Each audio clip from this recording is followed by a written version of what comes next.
Olá, meus amigos, minhas amigas. Estou passando por aqui hoje para deixar uma nota para vocês de um interessantíssimo julgado do Tribunal de Minas Gerais a respeito da dívida do morto e a sua transmissão aos herdeiros.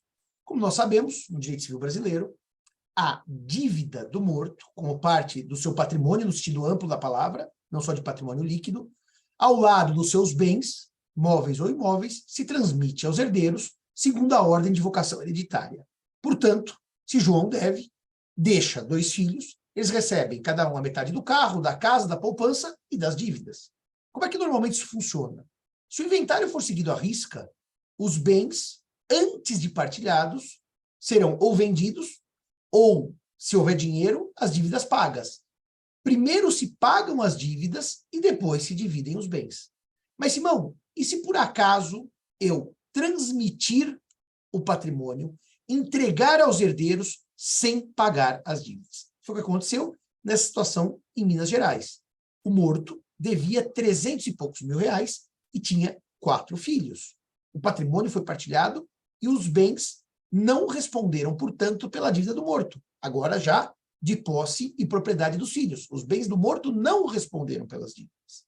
Como é que funciona, então, a transmissão nessa hipótese? Com os bens que os filhos receberam do morto, portanto, pontuando bem, não com os bens que já eram dos filhos antes da sucessão. Com os bens recebidos de herança, os filhos pagam a dívida.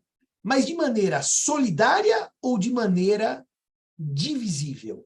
É aqui que o julgado de Minas Gerais é muito interessante, porque nos termos do julgado, a herança responde pelos pagamentos das dívidas, claro, nos limites da herança, com os bens que os filhos herdaram do pai, devedor morto. Mas este pagamento não se dá de maneira solidária, e sim na proporção que lhe coube da herança. Se a gente voltar para o artigo 265 do Código Civil, a solidariedade não se presume, ela decorre da lei ou da vontade das partes.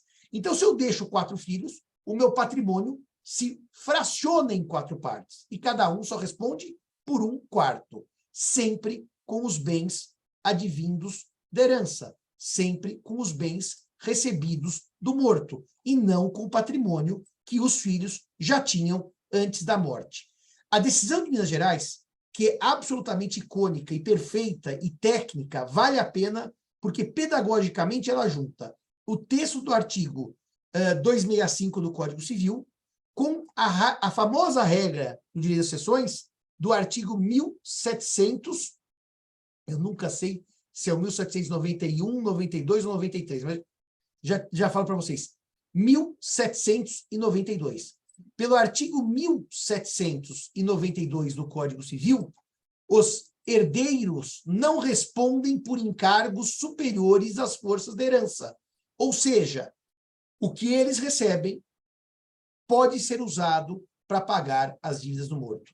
265 mais 1792, somados, dão esta belíssima decisão do brilhante desembargador Marco Aurélio Ferenzini, do Tribunal de Minas Gerais, que assim decidiu. Efetuada a partilha, cada herdeiro responde pelas dívidas do decujus dentro das forças da herança e na proporção da parte que lhe cabe, não existindo, portanto, solidariedade.